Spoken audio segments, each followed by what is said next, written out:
Thank you, President Judd, and thank you particularly for the opportunity to inform our membership of the upcoming spectacular celebration of the founding in 1871 of the Bar Association of the District of Columbia, almost 150 years ago. As members of the BADC, we should all be very proud of its accomplishments.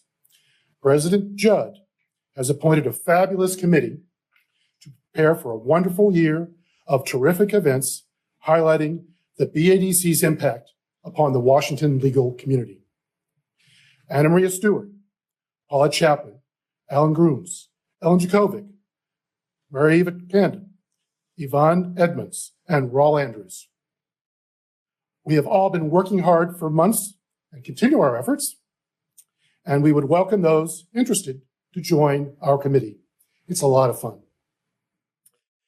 Our theme for our short video this evening is Did You Know? It's 1871. Did you know? The first legislation is enacted establishing Washington, D.C. as a single municipal government, formally becoming the District of Columbia. All male citizens above the age of 21 can now vote. General Ulysses S. Grant of Civil War fame is in his third year as president. The Washington national baseball team beat the Baltimore Pastimes 21-19. And on this same day, May 23, 1871, at the National Hotel, no longer existent, the BADC is formed with 37 founders. The BADC was created to help recapture respect for the rule of law in the aftermath of the Civil War, with the motto to maintain the honor and dignity of the profession of law and increase its usefulness in promoting the due administration of justice. Did you know that the Bar Association of D.C. is the third oldest bar association in the nation? And did you know that the Bar Association in 1934, responding to both the Great Depression and the infectious enthusiasm of the New Deal, we were instrumental in the creation of the Legal Aid Society of the District of Columbia, the first program to help the poor in D.C. by lawyers. And in 1961, when President Kennedy called for a SWAT team of excellent lawyers to help him fight the civil rights battles we were in the midst of, BADC lawyers were part of that effort as well. Did you know that the formation of the Integrated Mandatory and Licensing Bar was discussed as early as the 1930s, and finally, the mandatory bar was founded in 1971, and the first executive director of the DC Bar was the Bar Association of DC's executive director. Did you know that one of the most significant contributions to the evolution of law in the District of Columbia was the BADC's creation and management of a law library? For many years, this BADC law library was housed in the federal courthouse. Membership, unfortunately, was required for access to the law library. And what this meant was that young assistant U.S. attorneys, like the Honorable William B. Bryant, an African-American who would become the first African-American chief judge for the United States District Court for the District of Columbia, and who had an office in the federal courthouse, could not access the law library because he didn't have membership in the BADC. Fortunately, there was a wingless angel, an assistant law librarian, Warren Juggins, who used creative and courageous means to grant access to African-American and other lawyers who could not be members of the BADC. He used a garbage can whisper system that allowed citations and books and volumes to be placed in side doors and back doors many times after the close of the court, but in sometimes during recess. The good news is that you need to know that because of those innovations, the BADC sparked a conversation about access, and they sparked a conversation about membership. And so it was that library that started to the formation of opening up membership in the BADC across the board, as well as the foundation being established, which we know as the Bar Association of Foundation of DC in 1956. And the foundation of the Bar Association of DC today continues to support, direct, and lead the philanthropic efforts of the BADC, both in terms of leadership in law as well as in access to justice. Thank you. Did you know that our largest section, the Young Lawyers section, was created in 1935, and our second largest section, the Patent, Trademark, and Copyright section, was created 23 years later? Did you know that in the 1950s, when Washington was racially segregated, the National Theater was boarded up because the Actors' Equity would not allow its members to perform in a segregated theater? Did you know that beginning under the presidency of Charles S. Rhine in 1955, the Bar Association of DC brought notable attorneys together to fight racism?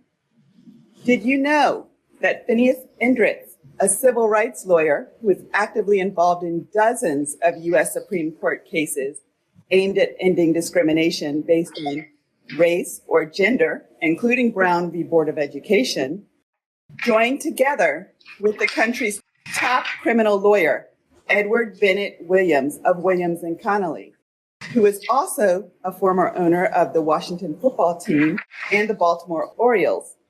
And together with Covington and Burling's Howard Westwood fought for the integration of the Bar Association of the District of Columbia. Did you know that on October 14th, 1958, after 3 years of arguments and strategic alliances, where votes were taken and legally challenged, and even Washington newspapers prematurely congratulated the association for integrating, it was accepted that when we exclude qualified lawyers on the basis of race, we lower the respect of all thinking people for lawyers and the law. Did you know that since 1966, what began as annual conventions to mainly island retreats evolved to encompass the world? Ireland, Portugal, Vienna, the United Kingdom, Europe, South America, the Mediterranean, South Africa, Cuba, and more.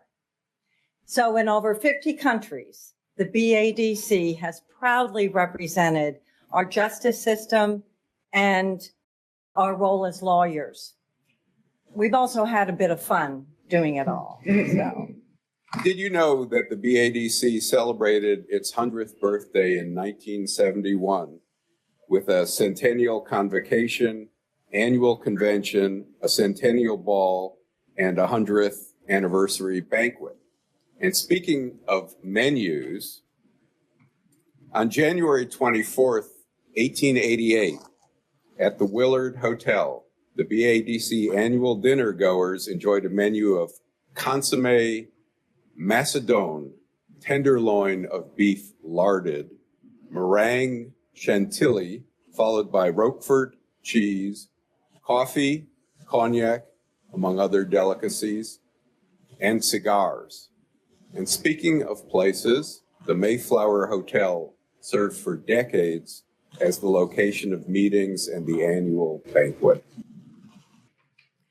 And did you know, in the BADC 1952 minutes, there was a discussion about purchasing a headquarters, and they were looking on 16th Street.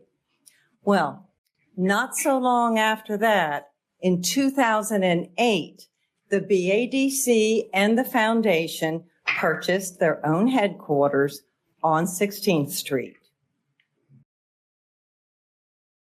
Did you know our members have had an important impact within and beyond the boundaries of the District of Columbia? From our membership, we have had, just to highlight a few, preeminent leaders, including, as mentioned before, Edward Bennett Williams, Suzanne Richards, the first woman president of the BADC for the bar year 1989 to 1990, and Dwight Murray, the first African-American president of the BADC for the bar year 1996 to 1997. We've had multiple members serving as presidents of both the voluntary and mandatory bar in the District of Columbia, including our own Anna Maria Stewart and Bob Weinberg. We've had multiple presidents of the American Bar Association, secretaries of state, and multiple chief justices of the Supreme Court of the United States. We have a lot to be proud of. Today, in the midst of a pandemic, the PADC continues its mission of fostering collegiality, common purpose, and resilience in the Washington legal community. We look forward to celebrating our 150 years as the guiding light of the Washington legal community, with a year full of events, including a black tie celebration on Saturday, December 4, 2021. Please mark your calendar for that date. Thank you, and return it back to President